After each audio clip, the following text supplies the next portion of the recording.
Hi Libra, this is Jav. Welcome pa sa ating channel. By the way, Libra, this is your weekly Gabay Tarot reading from November 10 to 16, 2025.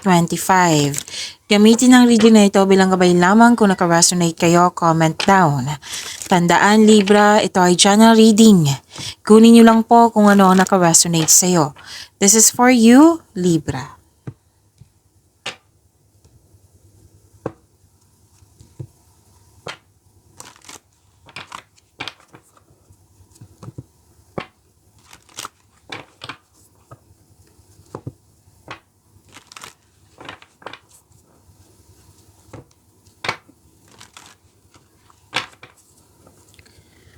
Para po ito sa iyo, Libra,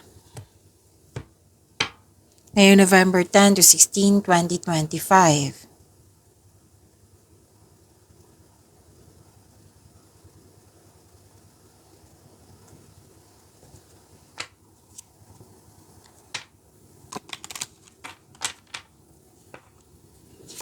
Angel number po para kay Libra ngayong November 10 to 16, 2025.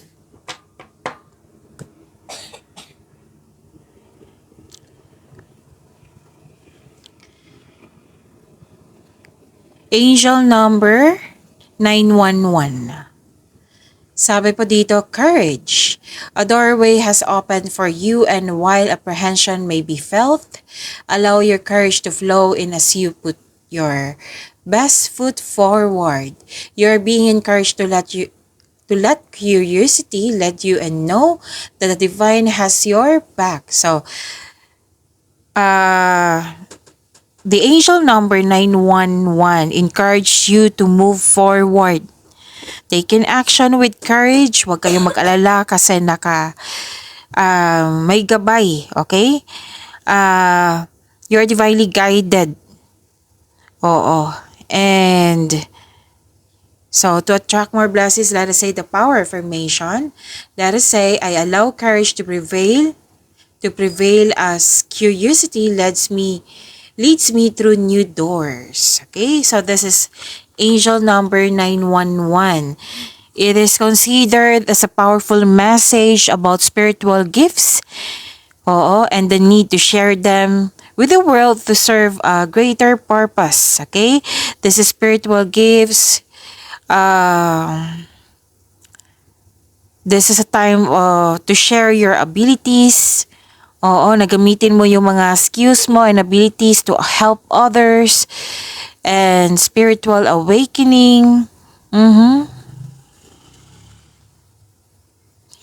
So this is a spiritual awakening is happening. The spiritual awakening is happening and you are becoming called to a higher purpose. So you have to move forward, take an action. Huwag kang mag-alala, nasa right path ka, ginagabayan ka ng universe. Yan.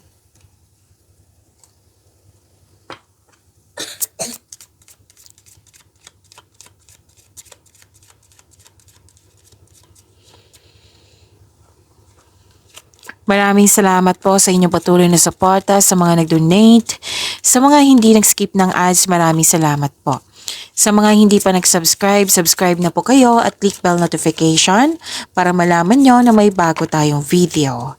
Para sa mga gusto magpa-reading po, comment po kayo ng personal reading. Again, comment kayo ng personal reading and check my reply sa comment section.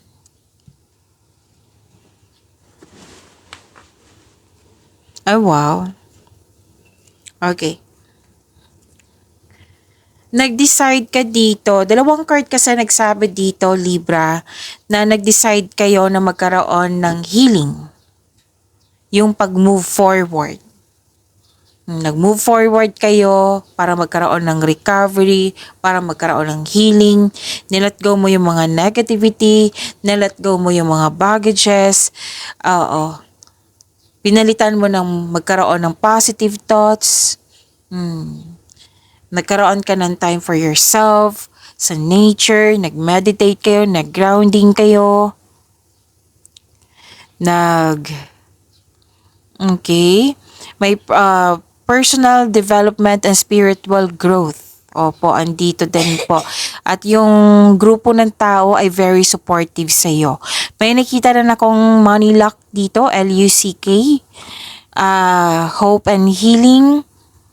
Dalawang card na mismo nagsabi dito sa personal development. And sikat ka, fame, awards, recognition, nakatanggap kayo ng blessings.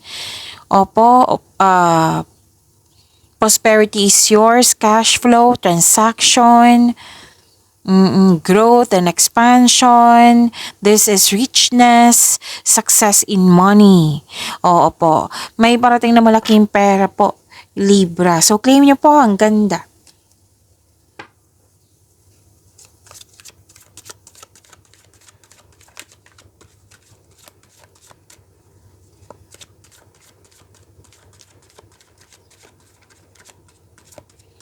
Energy po ni Libra ngayong November 10 to 16, 2025.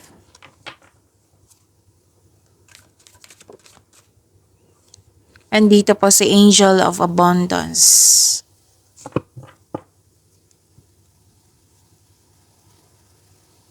Para sa mga bago dito, kung may napansin kayo, like for example, nanood kayo sa inyong monthly gabay tarot reading, weekly gabay tarot reading, daily gabay tarot reading, at dito din, at may napansin kayo na repeating message, yan po yung pinupush ng card sa inyo na kailangan yung bigyan ng atensyon, solusyon, at aksyon kung maaari po. So, na yung energy ni Libra, ngayong November 10 to 16, 2025.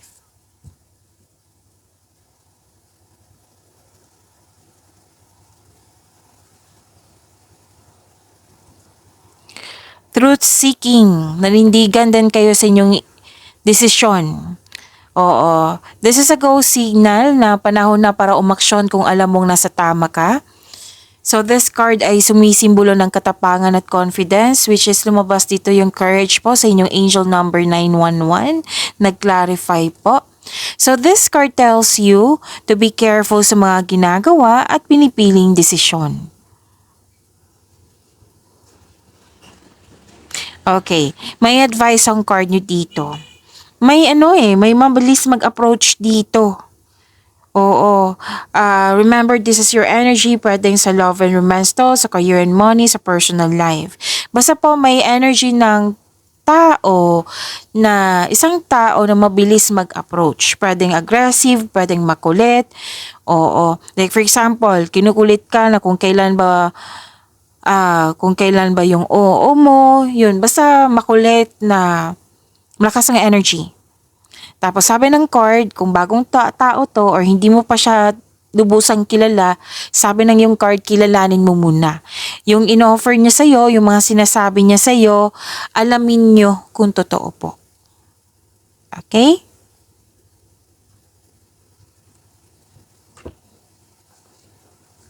So, very focused kayo sa inyong mga ginagawa. Nakataon kayo sa inyong layunin.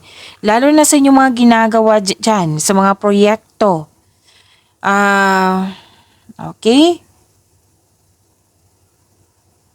May mabilis na pagdating ng bagay, tao, sitwasyon, opportunity na bigla kang magiging productive or pwedeng magdudulot ito sa iyo ng baguhin yung kilos mo.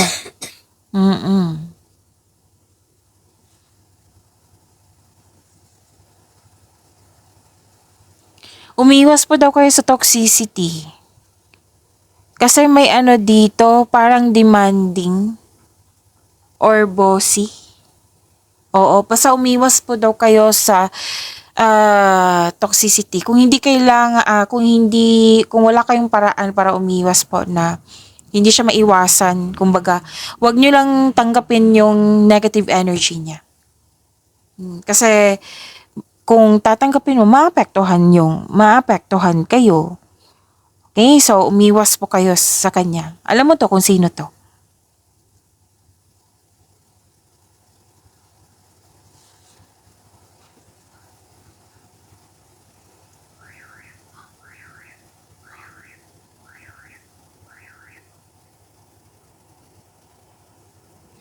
You're receiving love, nagkaroon ng creativity and growth and expansion, so lumabas pa rin. Oo. Tandaan nyo yung sinabi ko dito, growth and expansion. And may malaking influence ng isang mother figure. Pwedeng inalagaan ka nito or pwedeng kayo po ito. So this is also fertility po ha. Kung gusto nyo mabuntis, yung partner nyo or kayo, then go ahead kung pwede sa inyo. Kung ayaw nyo, then use protection kung kinakailangan, kung gusto nyo po. Oh, huwag kayo mag-alala kasi adult naman tayo lahat dito. And kitang-kita ko yung happiness mo dito. You deserve this happiness, Libra. So, nagkaroon nga ng time sa nature, which is nag-clarify din siya dito. And nagkaroon ng development, success. Oo, nag-clarify na naman, di ba? So, claim niyo po. So, this is, kung sa astrology to, this is Venus. This is about love, beauty, money, creativity. So, nasabi ko kanina, di ba, may fertility, pwede din may buntes. Oo. Kung wala po, pwede din itong abundance and success. At ang sabi ng yung card dito, be happy with the results of your actions. Okay? And okay, so may advice ang card nyo po, lalo na sa mga single, na allow yourself to receive love and acknowledge that you can attract romance by loving yourself first. So kung hanap mo green flag, dapat magsimula ito sa atin by loving ourselves first. At may parating po na malaking pera po. Or unexpected opportunity or job opportunity. Basta po ang sabi ng card dito na habaan niyo po daw yung pasensya niyo. And remember to practice self-love. Okay? So to attract more blessings, let us say the power affirmation. Let us say, I am abundant and at peace with myself. Kasi dito sa Angel of Abundance. Let us say, I am abundant and at peace with myself. Kung sa Tagalog pa kasi may nag-request po, ako ay sagana at payapa sa aking sarili.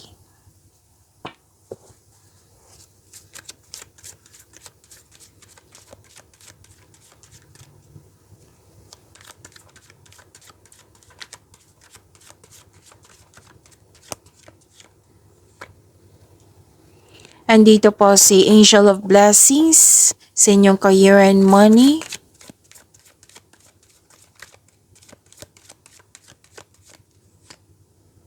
Andito din po si Angel of Reflection sa inyong career and money.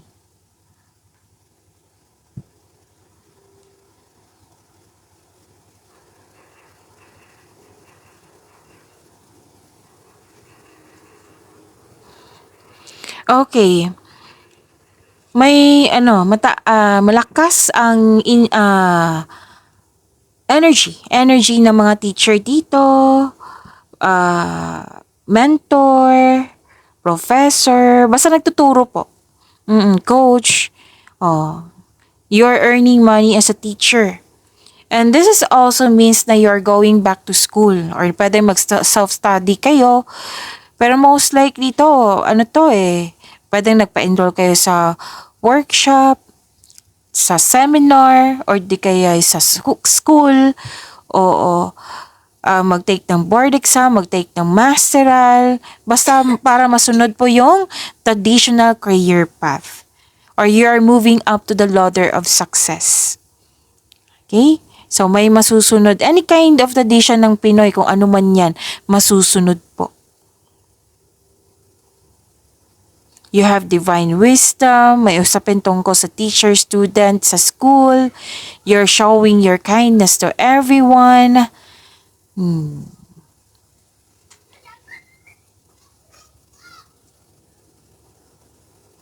Feel free yourself para makapag-isip ka ng maayos.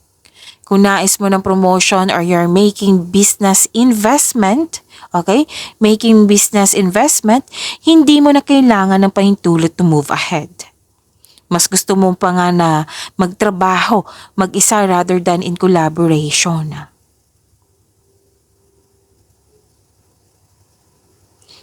Okay. Naghahanap ka ng solusyon sa inyong problema, sagot sa inyong mga katanungan.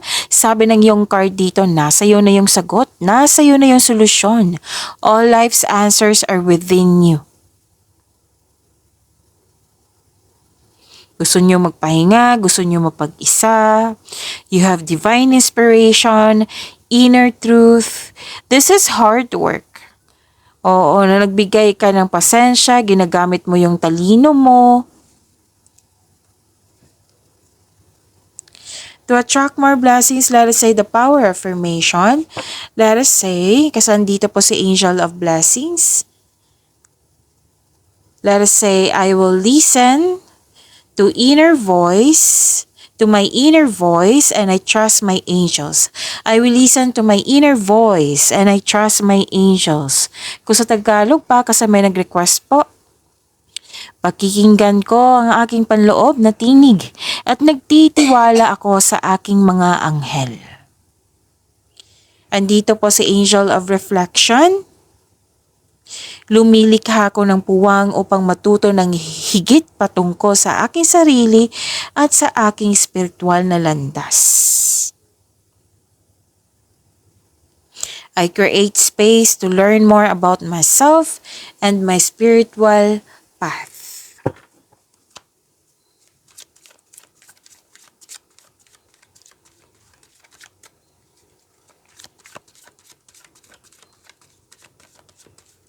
Love life, self-love, partnership, and romance ngayong November 10 to 16, 2025. Andito po si Angel of Commitment. Dalawa po yung nakuha ko. Gusto niyang sumama. Sige, kunin na natin. May bagong pasok sa relasyon, may nagkasundo para mag-date, may ligawan, or liligawan mo na. May nagkasundo, may promises.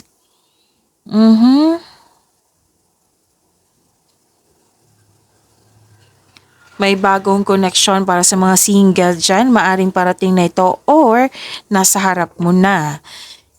Sa mga marelasyon sa buhay mag-asawa, you are divinely guided po.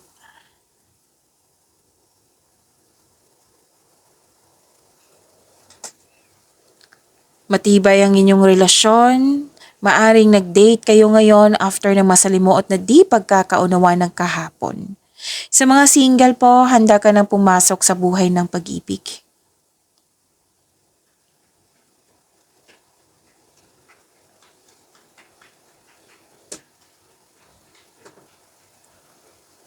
So, hinahayaan mo. What I meant is, ayaw mo nang masaktan, defensive ka, guarded ka. Oo. Para mo iniwasan ka dito, Libra. Para sa mga relasyon, umiiwas ka ng away o confrontation para hindi ka or kayo masaktan. Kumbaga, nililimitahan mo yung sarili mo. So this card asks you to try to release your fears of opening up to love.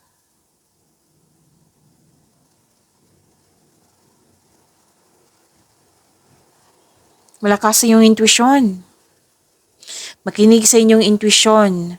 Mas piliin niyong pong magtiwala sa inyong trust your feelings instead of overthinking or overanalyzing. Okay? May malalaman po kayong sekreto. At mag-uusap kayo.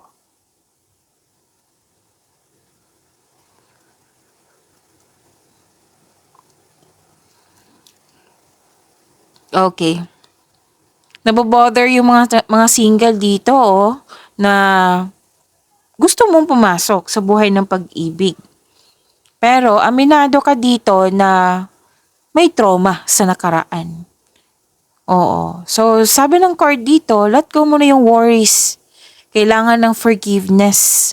Ganun din sa mga relasyon sa buhay mag-asawa, pwedeng may nasabi, may nagawa, or yung sekreto nga. So, i-let go nyo po. Yung worries nyo, forgiveness ay kailangan, pero mag-usap muna kayo.